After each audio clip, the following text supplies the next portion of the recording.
Со ваквото однесување, ДПМН само го потврдува фактот дека за нив не се всушност важни интересите на граѓаните, ниту нивната економска состојба, ниту подобрата социјална заштита, туку се загрижени само за теснопартиските интереси и благосостојбата на раководството на оваа партија.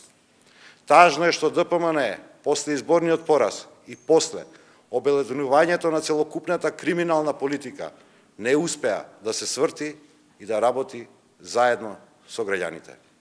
Социјалдемократскиот сојуз на Македонија нема да им дозволи ова сценарио да изврши блокада на сите процеси кои што ќе обезбедат напредок, реформи, подобра економска состојба на граѓаните. Никола Груевски на последните парламентарни избори доби јасна порака, а тоа е дека граѓаните не сакаат режим, не сакаат манипулации и не поддржуваат политика на теснопартиски интереси. Затоа, почитувани граѓани, нема да дозволиме ДПМН да блокира ниту една мерка која што е во интерес, макар и на еден граѓанин на нашата држава.